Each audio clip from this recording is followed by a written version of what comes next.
सभी को नमस्कार। YouTube चैनल पर आपका हार्दिक स्वागत है। कल हमने ट्रांसफार्मर के कुछ प्रश्नों को हल किया था, तो आज हम ट्रांसफार्मर के उससे अगले प्रश्नों को हल करेंगे। तो आज का हमारा पहला प्रश्न है, जो पावर ट्रांसफार्मर में ब्रीदर का उपयोग किस लिए किया जाता है। ब्रीदर को हिंदी में श्वासक के नाम से भी जाना जाता है। ठीक है, तो हमारा उत्तर यहाँ पर कौन सा होगा। जो ब्रीदर का कार्य क्या होगा, ट्रांसफार्मर में हवा से नमी को अवशोषित करने के लिए या हवा से नमी को निकालने के लिए ब्रीदर का उपयोग किया जाता है। जो ब्रीदर में हवा से नमी को अवशोषित करने का कार्य कौन करता है, सिलिका जेल। कौन करता है, सिलिका जेल। ये कहाँ पर स्थापित होती है, ब्रीदर के अंदर स्थापित होती है। ठीक है, अगला हमारा क्वेश्चन है, एक ट्रांसफार्मर में कम वोल्टेज वाइंडिंग को द्वितीयक वाइंडिंग के मामले में कोर के पास रखा जाता है, क्यों। जो एक ट्रांसफार्मर होता है उसकी जो लो वोल्टेज वाइंडिंग होती है उसे गहराई में स्थापित किया जाता है, और हाई वोल्टेज वाइंडिंग को या द्वितीयक वाइंडिंग को कोर से दूर स्थापित किया जाता है। ऐसा क्यों किया जाता है, क्योंकि ऐसा करने से इंसुलेशन की आवश्यकता कम पड़ती है। अगर हम गहराई में हाई वोल्टेज वाइंडिंग को स्थापित करते हैं तो हमें इंसुलेशन की अधिक आवश्यकता पड़ेगी।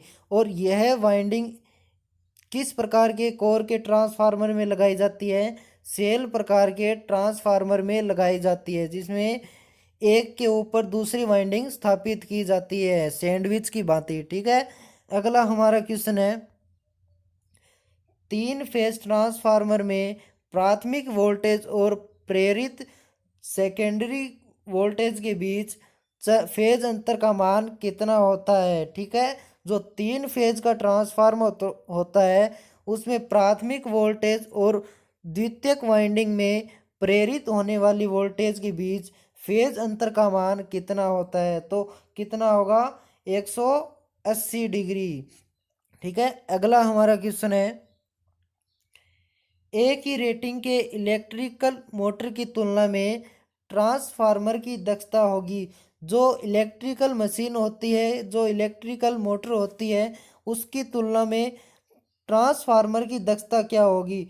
तो हमेशा हमेशा ट्रांसफार्मर की दक्षता सभी प्रकार की मोटर से क्या होती है, अधिक होती है, अधिक होती है। तो हमारा राइट आंसर कौन सा होगा, बहुत अधिक। और ट्रांसफार्मर की दक्षता कितनी होती है, 95% से 98% तक है। दक्षता कहते किससे हैं, आउटपुट बटे इनपुट का अनुपात क्या कहलाता है, दक्षता कहलाता है। ठीक है, अगला हमारा क्वेश्चन है, वितरण ट्रांसफार्मर के बारे में अधिकतम दक्षता के लिए डिजाइन किए गए हैं। जो वितरण ट्रांसफार्मर होते हैं उनसे अधिकतम दक्षता प्राप्त करने के लिए उसे किस भार पर डिजाइन किया जाता है, या फिर उसे किस भार का लोड उठाने के लिए सक्षम बनाया जाता है।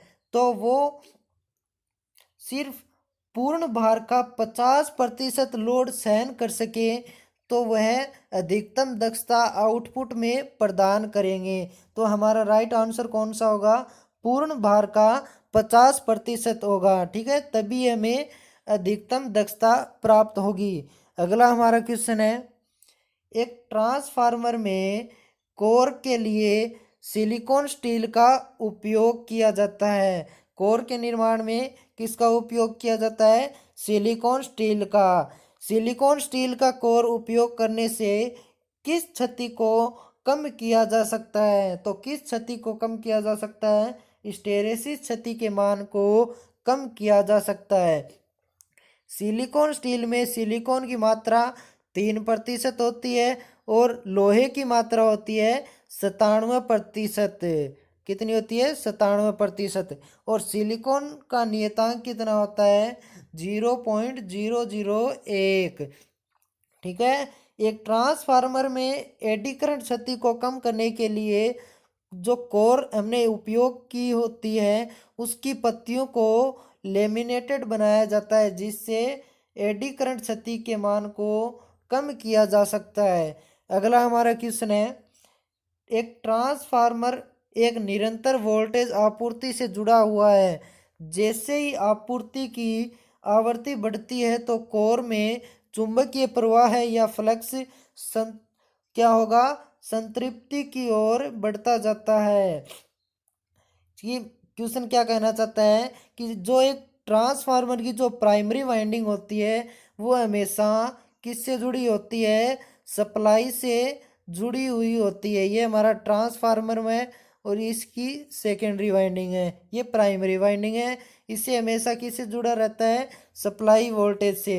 जैसे ही सप्लाई वोल्टेज की फ्रीक्वेंसी का मान बढ़ता है तो जो कोर होता है ट्रांसफार्मर का, ये कोर होता है, इसमें जो चुंबकीय फ्लक्स का मान होता है, चुंबकीय फ्लक्स का मान कब तक अधिकतम होगा, फ्लक्स का मान कब तक अधिकतम होगा, जब कोर पूरी तरह से क्या न हो जाए, संतृप्त न हो जाए, तब तक चुंबकीय फ्लक्स का मान बढ़ता रहेगा। ठीक है, तो हमारा राइट आंसर क्या होगा, संतृप्तता की ओर चुंबकीय फ्लक्स बढ़ता रहेगा। अगला हमारा क्वेश्चन है, एक ट्रांसफार्मर में इलेक्ट्रिक पावर एक कॉइल से दूसरे कॉइल में ट्रांसफार्मर की जाती है। जो एक ट्रांसफार्मर होता है उसमें वैद्युतिक पावर एक कॉइल से दूसरी कॉइल में ट्रांसफर कैसे की जाती है। ट्रांसफार्मर की प्राइमरी और सेकेंडरी वाइंडिंग एक दूसरे से किसी किसी प्रकार के माध्यम से जुड़ी हुई नहीं होती है, तो वे फिर उनमें वैद्युतिक पावर का ट्रांसफर किसके माध्यम से होता है, तो वो होता है चुंबकीय कोर के माध्यम से। या फिर ऐसे कहें तो वैद्युतिक पावर का ट्रांसफर किसके माध्यम से होगा, विद्युत चुंबकीय परिपथ से। ठीक है, अगला हमारा क्वेश्चन है, स्टेप अप ट्रांसफार्मर के माध्यमिक के साथ तुलना में प्राथमिक है। जो हमारा स्टेप अप ट्रांसफार्मर है उसकी सेकेंडरी वाइंडिंग की तुलना करने पर प्राथमिक वाइंडिंग क्या है। ठीक है, हमें पता है कि प्राइम स्टेप अप ट्रांसफार्मर क्या करता है, निम्न वोल्टेज को उच्च वोल्टेज में बदलता है। यहाँ पर हमने 100 वोल्ट लगाया प्राइमरी वाइंडिंग में और हमें आउटपुट में क्या मिला, 400 वोल्ट। ठीक है, तो प्राथमिक वाइंडिंग में क्या होगा, प्राथमिक वाइंडिंग में कम वोल्टेज और धारा का मान क्या होगा, अधिक होगा। ठीक है, यहाँ पर देखो 100 वोल्ट लगाया तो धारा का मान कितना है, 10 एम्पियर, और आउटपुट में 400 वोल्ट मिला, तो लेकिन धारा का मान क्या हुआ, कम।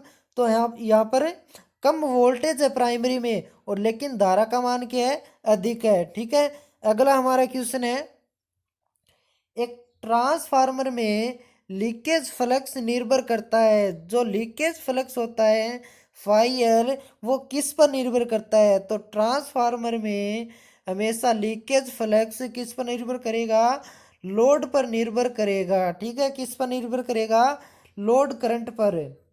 तो हमारा राइट आंसर कौन सा होगा, लोड करंट। देखो यहाँ पर एक तो फ्लक्स ये और एक फ्लक्स ये, जो ये बाहर की कोर के अंदर की तरफ प्रवाहित हो रहा है ये फ्लक्स, ये कौन सा फ्लक्स है, लीकेज फ्लक्स। तो यह निर्भर किस पर करेगा, लोड करंट पर निर्भर करेगा। ठीक है, अगला हमारा क्वेश्चन है, कोर के आधार पर ट्रांसफार्मर कितने प्रकार के होते हैं। तो कोर के आधार पर ट्रांसफार्मर कितने प्रकार के होते हैं, 3 प्रकार के। पहला है सेल टाइप, दूसरा है कोर टाइप, और तीसरा कौन सा है, बेरी टाइप। ठीक है, सेल टाइप परिपथ में चुंबकीय पथों की संख्या होती है 2, और कोर टाइप में चुंबकीय पथों की संख्या होती है 1। ठीक है, और बेरी टाइप ट्रांसफार्मर में चुंबकीय पथों की संख्या होती है अनेक। ठीक है, अगला हमारा क्वेश्चन है, सेल प्रकार के कोर के ट्रांसफार्मर में प्राथमिक और द्वितीयक वाइंडिंग को कैसे स्थापित किया जाता है। जो सेल प्रकार का ट्रांसफार्मर होता है जिसमें सेल प्रकार की कोर का उपयोग किया जाता है, उसमें लो वोल्टेज वाइंडिंग को गहराई में और हाई वोल्टेज वाइंडिंग को बाहर की तरफ स्थापित किया जाता है, और ये दोनों वाइंडिंग एक दूसरे के ऊपर स्थापित की जाती है। ठीक है, इन्हें शॉर्ट सर्किट से बचाने के लिए इनके मध्य इंसुलेशन लगाया जाता है। अगला हमारा क्वेश्चन है, सेल प्रकार के ट्रांसफार्मर में चुंबकीय पथों की संख्या कितनी होती है? जो सेल प्रकार का ट्रांसफार्मर होता है, ये हमारा सेल प्रकार का ट्रांसफार्मर है, इसमें चुंबकीय पथों की संख्या कितनी होती है? 2 होती है। ठीक है, एक तो ये पथ है चुंबकीय पथ, और दूसरा पथ कौन सा है? ये पथ है। ठीक है, इसमें कितने प्रकार के कितने पथ है चुंबकीय के? चुंबकीय पथ कितने हैं? 2 पथ है। ठीक है, अगला हमारा क्वेश्चन है, वेरिकोर टाइप ट्रांसफार्मर में सेल प्रकार के ट्रांसफार्मर की तुलना में लीकेज प्रवाह का मान या लीकेज फ्लक्स का मान होता है। जो सेल प्रकार का ट्रांसफार्मर होता है उसकी तुलना में बेरी प्रकार के ट्रांसफार्मर में लीकेज फ्लक्स का मान क्या होगा? तो लीकेज फ्लक्स का मान बेरी प्रकार के ट्रांसफार्मर में कम होता है। किससे कम होता है? सेल प्रकार के ट्रांसफार्मर की अपेक्षा कम होता है, क्योंकि इसमें अनेक क्या होते हैं? चुंबकीय रास्ते होते हैं, इसलिए फ्लक्स लीकेज का मान बहुत कम होता है। ठीक है, अगला हमारा क्वेश्चन है, ऑटो ट्रांसफार्मर किसके सिद्धांत पर कार्य करता है? ठीक है, ट्रांसफार्मर वैसे तो किसके सिद्धांत पर कार्य करता है? परस्पर प्रेरण या सह प्रेरण। ठीक है, ट्रांसफार्मर कार्य करता है परस्पर प्रेरण और सह प्रेरण के सिद्धांत पर, जिसमें कितनी वाइंडिंग होती है? 2 वाइंडिंग होती है। और एक ट्रांसफार्मर में कितनी वाइंडिंग होती है? 2 वाइंडिंग होती है। लेकिन एक ऑटो ट्रांसफार्मर में कितनी वाइंडिंग होती है? सिर्फ एक वाइंडिंग होती है। इसलिए ऑटो ट्रांसफार्मर किसके सिद्धांत पर कार्य करता है? स्वप्रेरण के सिद्धांत पर कार्य करता है। एक की वाइंडिंग को स्टेप अप के रूप में काम में लिया जाता है और उसे ही स्टेप डाउन के रूप में काम में लिया जाता है। जैसे यहाँ पर देखें कि ये तो है स्टेप डाउन और ये क्या है? Step up auto transformer. इसमें प्राइमरी के रूप में प्राथमिक वाइंडिंग को पूरा का पूरा लिया गया है और द्वितीयक के रूप में प्राइमरी वाइंडिंग के कुछ अंश को सेकेंडरी के रूप में काम में लिया गया है। ठीक है, अगला हमारा क्वेश्चन है,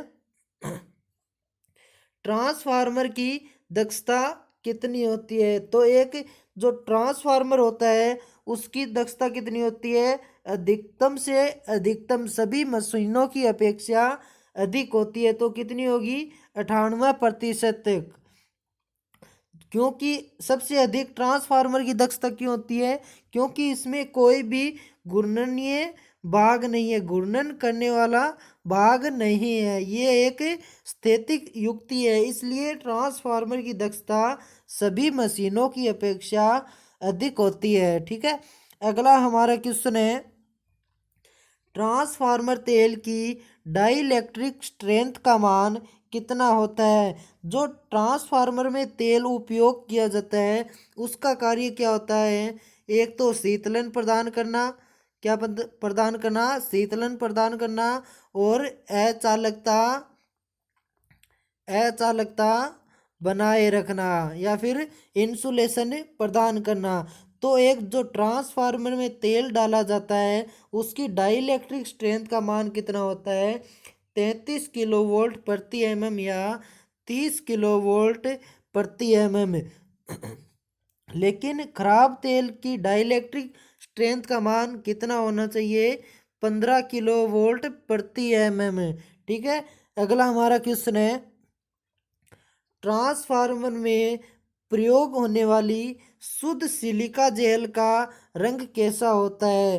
ठीक है, जो ट्रांसफार्मर में ब्रीदर के अंदर सिलिका जेल को स्थापित किया जाता है उसका शुद्ध अवस्था में रंग कैसा होता है? तो उसका रंग कैसा होता है? शुद्ध अवस्था में नीला होता है, और नमी अवशोषित करने के बाद उसका रंग कैसा हो जाता है?